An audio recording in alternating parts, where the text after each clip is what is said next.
because you sang it so beautifully and joyfully. So we're here to celebrate. We're celebrating Rebecca Temple Isbell. That's what that T stood for, Reverend Lester. Now, I asked Reverend Lester ahead of time, is it okay if we laugh a lot and applause occasionally and whatever we feel like doing, because you're going to hear some stories. Some you may know about Becky, but there's some I'm going to tell you you've never heard before. You know, Becky was my best friend.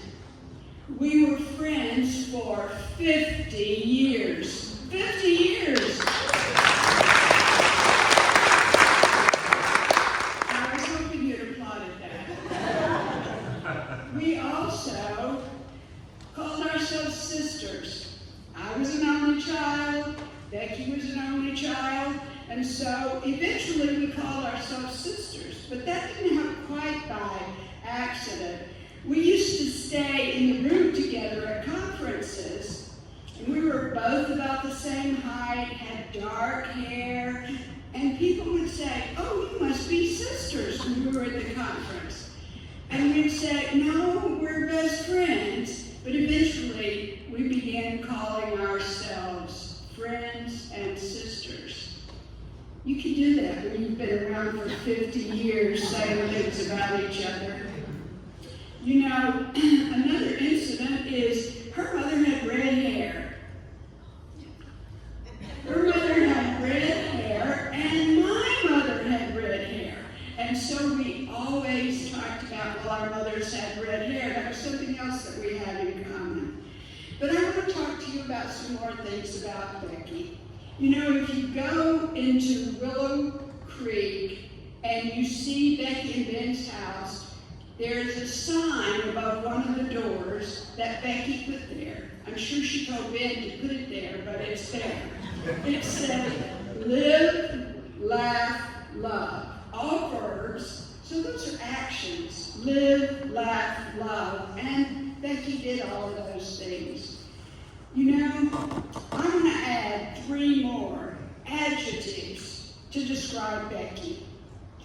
And I think you'll agree with me, especially some of these people right back here who are her students.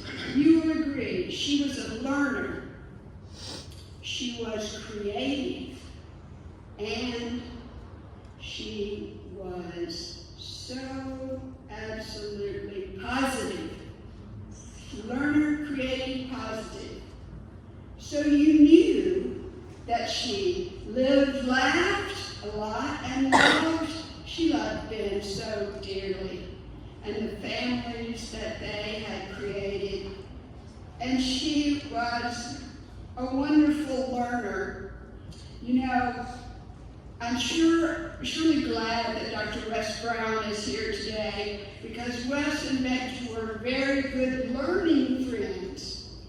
They created from the state the Center of Excellence in Early Childhood and Learning Development. Wes was the first director and Becky was the second. I got to review that proposal, so I know about these. And you know, the other thing that she did that's so amazing, I'm going to talk about a few of her professional accomplishments before I get into 2 of those or 3 of those stories you're waiting to hear. But they also created a doctorate in early childhood education. And do you know that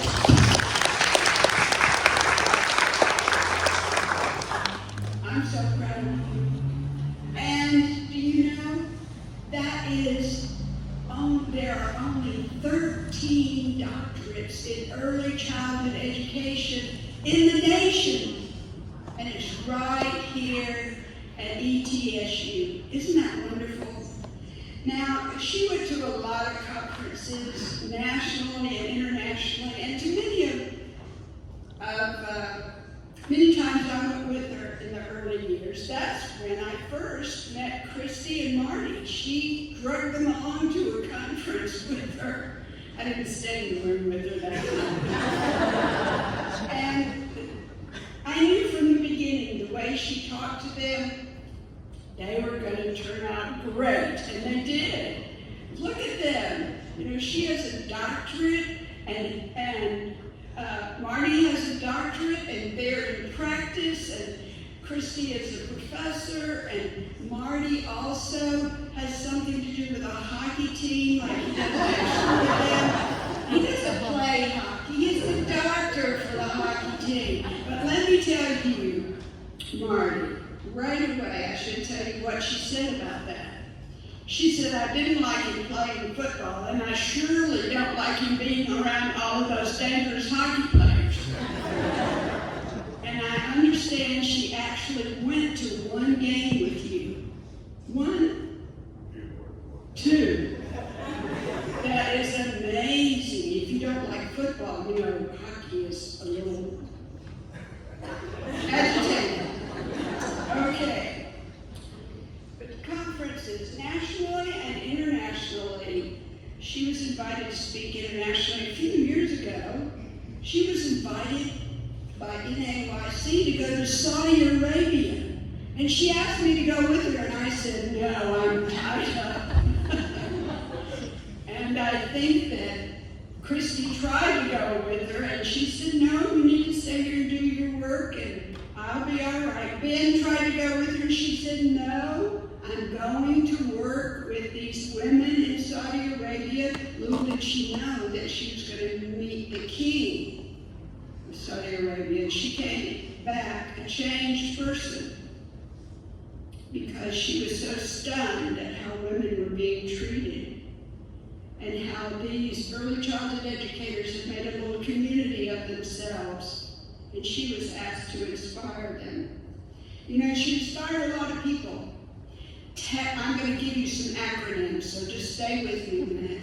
TECTA, NAYC, SICA, ACEI. Now, those are just acronyms to you, except to those people right back here who have their doctorates in early childhood education. They know that Becky was a learner, and she wanted every one of her students to become learners.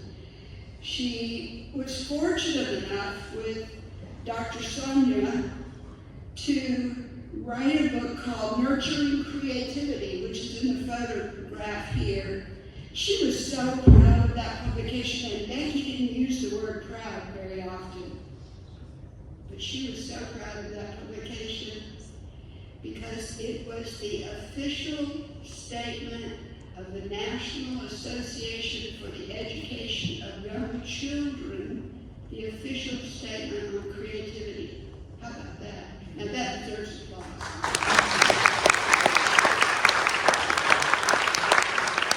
Learning was a way of life for Becky. She and I went to Harvard once. I went later on my own for other reasons, but we went when the infant and toddler movement was just starting. We went to Harvard to hear T. Barry Brazelton, the pediatrician and researcher, an expert. And that's what she did. She went to learn from experts. She continued learning. She went to find more experts about Piaget, about Vygotsky. She went to Italy to study at Reggio Emilia. She traveled if she had to, if there was something she wanted to learn. And she went to Finland and some other places that have extraordinary programs for young children. But when we were at Harvard, you know, Becky did like to shop. Did any of you know that? She loved to shop. So when we were at Harvard and we finished with T. Barry Brazelton, we went shopping. We went shopping around Cambridge Square. We went to the Cambridge Coop and we bought Christy and Marty Harvard sweatshirts. And we brought, then my grandchildren were very young. We went to the Curious George Children's Literature Bookstore right there on the square, and we bought children's books, all the latest children's books that we could find. We had to buy a different bag to take them home because there were so many of them. She loved that. You know, she wrote 14 books. With some of you sitting out here, she wrote books. She wrote 4 with me. Now you, and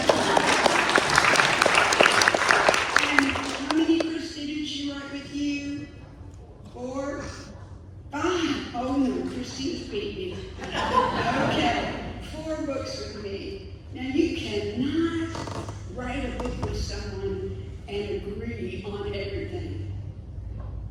Imagine every word, every picture, the placement of everything in the book, and send it to the publisher. We sent our book off to the publisher. It was about this tall. It came back to us about this tall, with all the things they wanted us to edit and change. And I said when we got it back, Becky, I told you they would want that changed.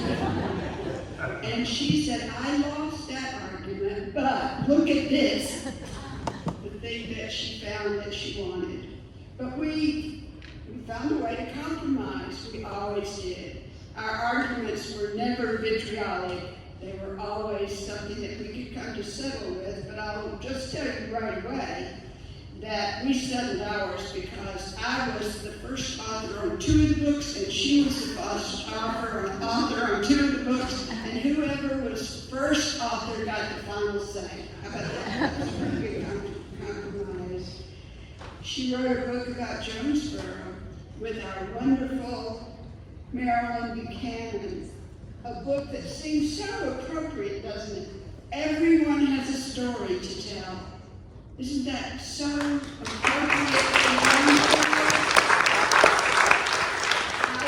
Our books together were about stories in children's literature, stories to tell. And that was a wonderful thing. I love Jonesborough. I came to many storytelling festivals. And when the storyteller finished, Becky would say, now that would be good for young children. And then others should say, oh no, don't bring the children to this town. But enough about her professional accomplishments. Becky, Dr. Becky, as my good friends on the 4th row like to call her. Dr. Becky. Here's some stories you may not know about her. We met in graduate school, working on our doctorates, and we met in a statistics class.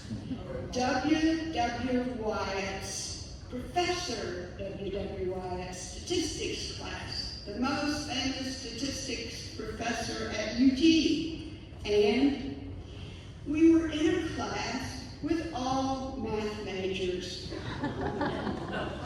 Becky and me with a class full of math majors. Now,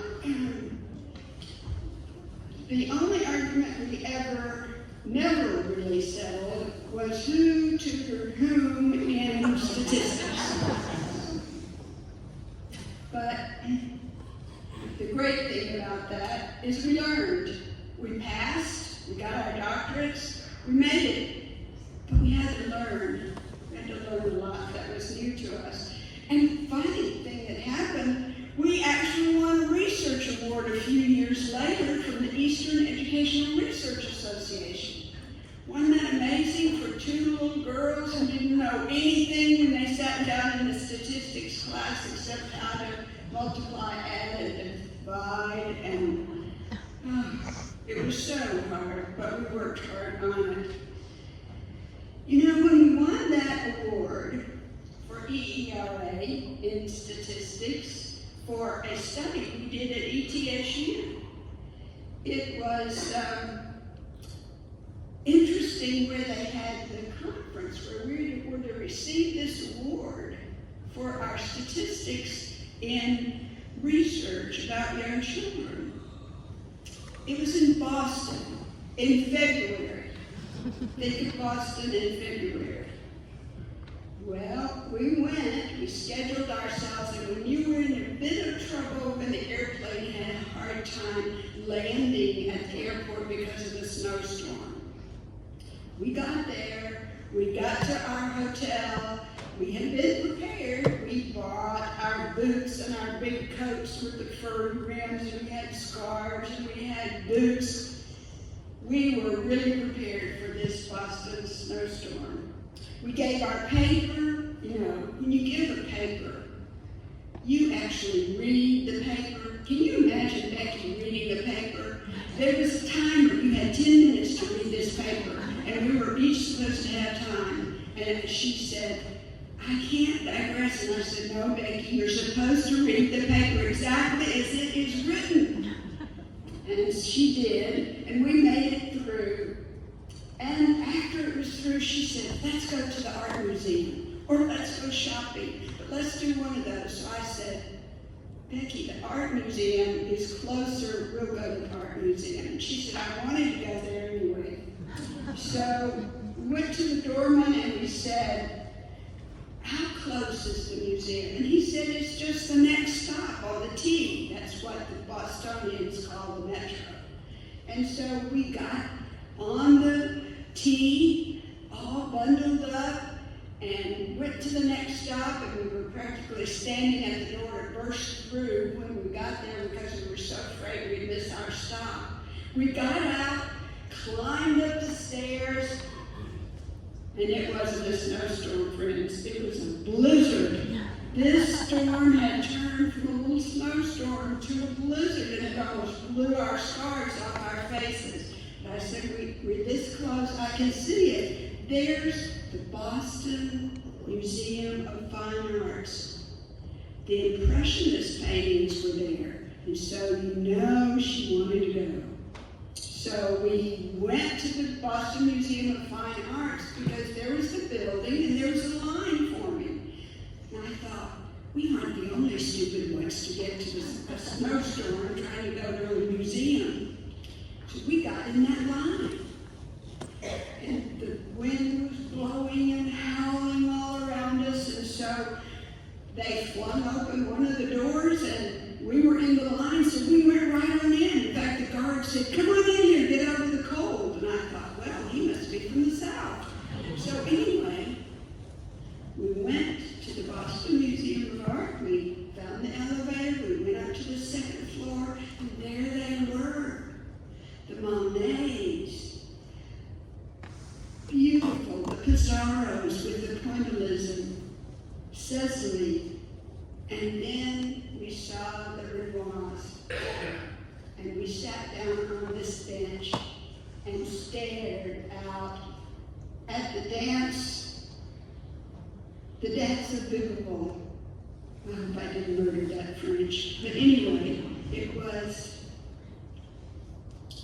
Renoirs. And we were so taken with it that we were just sitting down on the bench admiring it. Then we heard behind us some footsteps. The footsteps keep getting closer and closer, and we turned around, and there was a guard. And he said, what are you doing in here? And we said, well, we came to look at the Renoir. And he said, don't you know the Boston Museum of Fine Arts is closed? There's a blizzard in Boston. And I said, but there was a line and they let us in. He said it was the employees' line. We got in, and he said, well, let me show you the way out. Come on. And we followed him. Becky went first, and I went after and took one more glance back at the Renoir. You know, Becky was a visual learner. She'd tell you that. She'd say, I'm a visual learner, and my husband Bob, who is a stained artist, is also a visual learner. So they had a lot in common. She was very creative with her visual learning. You know, she wanted to travel the world and see everything beautiful in nature, in buildings, in architecture. And they did. You know, Becky would say, let's go. And Ben would say, where? And she would say, I think this time it's a cruise. And so they cruised all over the world. He was devoted to her. He is devoted to her. Whatever you want, Becky. You know, he always got our coffee at 7:30. And would you know, when we stayed in those conference rooms together, she expected me to make her coffee at 7:30 too. And it had to be just right, strong. He's devoted to her. You know, they have a house in the mountains, which we went to, but you'll remember them for Rose Hill and for Willow Creek. When Bob and I first went with them to Rose Hill, it was the most dilapidated house I've ever seen. There wasn't even a place to sit. We scrambled up pulling some boards together to sit down, and Becky said, "What do you think about this if we renovate it?" And I said, "What?" And my husband said, "Of course." That visual learner that he is and she is. And Ben said, "We're going to do what?" But they made it magnificent, didn't they? Rose Hill. It's just magnificent. I couldn't believe it when they finished. In fact, a set of stained glass windows is remaining there for my husband Bob. So it's very special to him and to me. Bob caught the vision right away. And Ben trusted her vision, her creativity, and he did whatever she wanted. But he had to make it happen. You know, in Jonesborough, there's Willow Creek, and the path, the trail that's so famous for Jonesborough, goes right around their pond. Recently, I was walking there when I came to stay with her in the last days. She was asleep, and I went for a walk. And I walked around there, and I met this young couple, and they were holding hands. I thought Becky would like that, to see somebody holding hands walking around their pond. So they held hands, and I said to them, "Isn't this wonderful?" And they said, "Yes, we love coming by the pond house."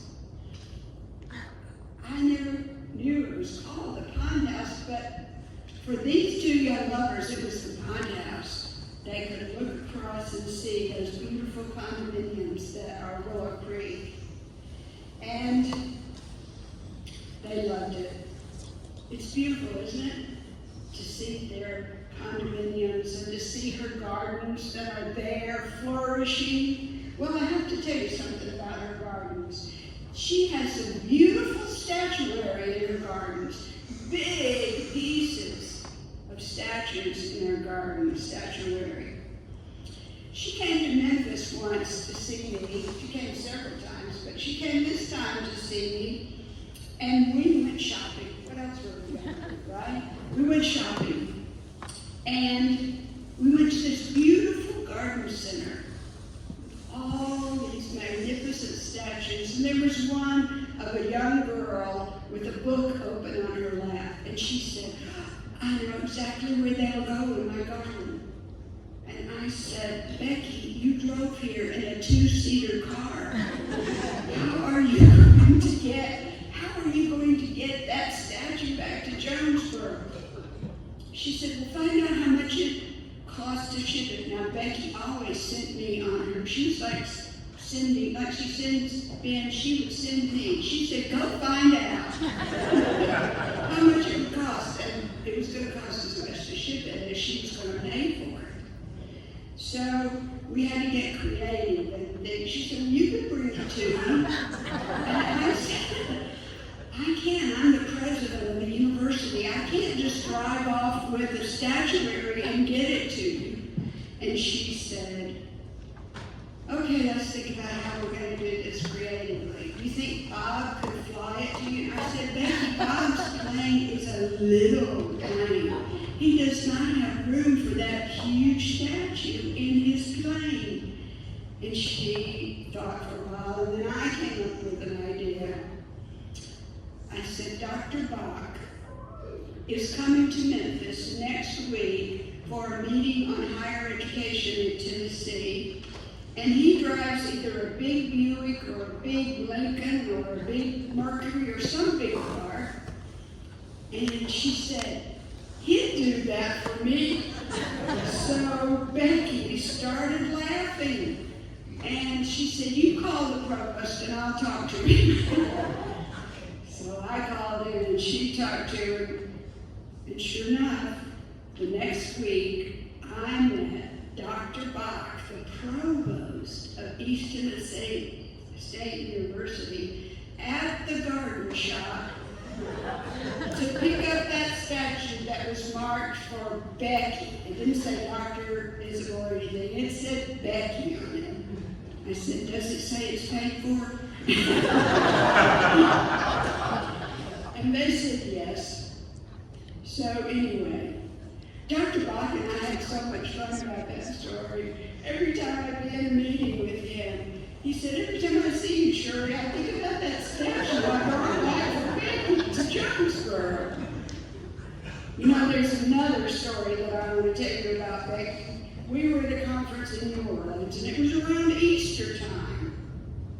We came into the Johnson City Airport and around Easter, and there was a huge, human-sized, huge bunny rabbit. Because it was Easter. Becky said, isn't that nice for the airport to have a huge bunny in there? And I said, well, it sure is. And the little kids were gathering around because he had a basket of candy with him. And so then he moved. And with a very deep bass voice, he said, pretty ladies, like some candy? And I began pulling Becky away from that big bunny. And she began laughing.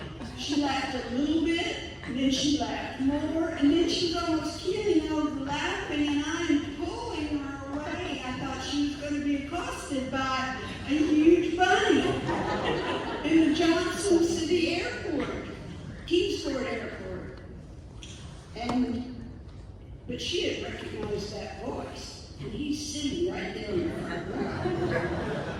And I tell you what he did, though, that the Johnson City Airport has never forgiven him for.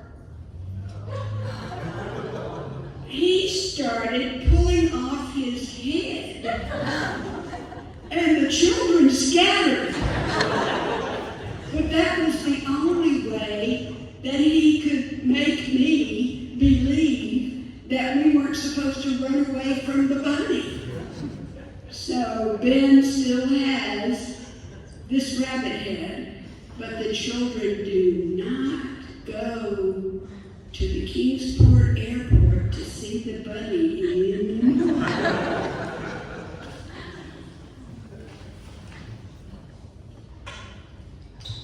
I told you I'd tell you some things you didn't know. She loved telling that story. And she loved illustrating it that I was pulling away from Ben, and she was pulling back toward him, and laughing and laughing and laughing. You know, Becky was creating a design. She loved blue and white. I mean, if you go to their house, you're going to see blue and white. Blue and white. Becky, blue and white. I'm still doing that, darling. When we went to the hospital in Johnson City, I had been speaking in Johnson City, and I said, I'm coming to see you, Becky. I'm speaking over there in Johnson City, and I just want to come and see you.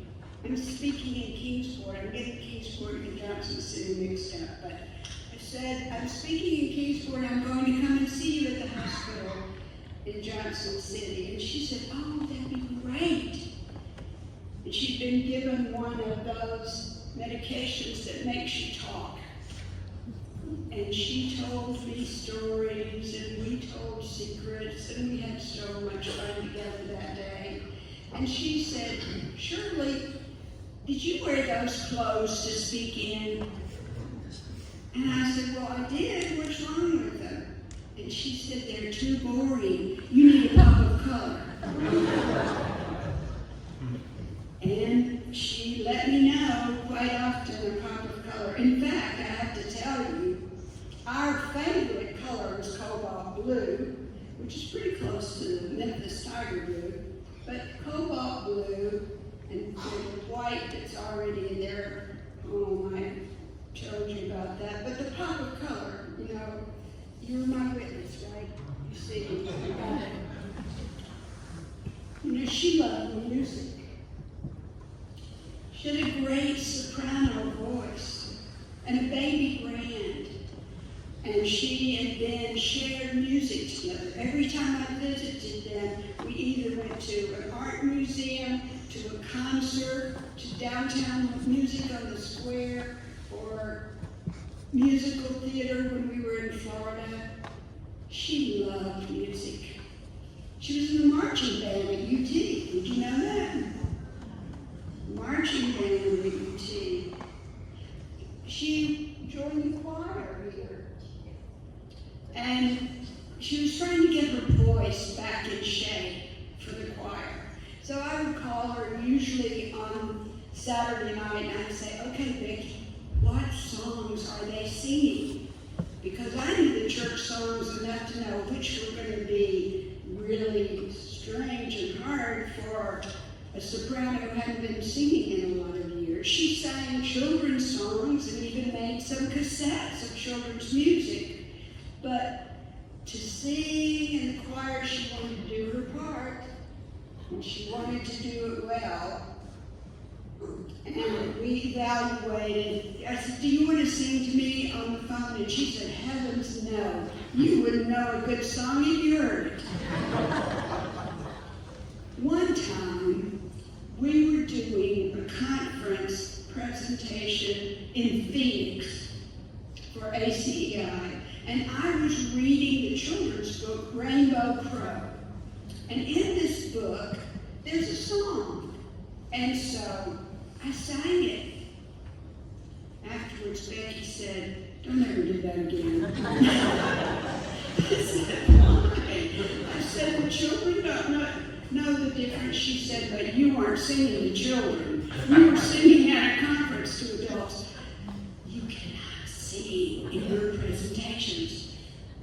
I haven't since then. I did kind of sing out over there on How Great Thou Art. Maybe Elizabeth and Christy heard me in the background. Well, I could tell you lots of stories about her as a learner, about her creativity, and about her positivity. Be positive. She'd say, I'm a positive person. When I would criticize something, she'd say, I'm a positive person. One time we were at the storytelling festival here, and there was a person from Memphis who was just giving the university heck, and I couldn't stand it anymore. So I went over and talked to him. He was talking too loud about my university, so I went and talked to him. She came with me, and I was getting a little loud, and she tapped my hand and tapped my knee, and you know what that meant? Shut up. I bet that Marty and Christy know that move. She let me know when I went too far. But when she wanted to get something said, she made sure I knew what she was trying to say. But I want to leave you with this positive thought. She gave it to me on a plaque. And it illustrates the positive Becky. Best friends are the people in life that make you laugh a little louder. And she had a loud laugh. Make you laugh a little louder. Smile a little brighter. And live a little better. Positive Becky, a learner, creative, and positive. And so, friends, if you want a best friend, in life. Choose people that make you laugh a little louder, smile a little brighter, and live a little better. Because I had a friend for 50 years who made me do just that. Thank you.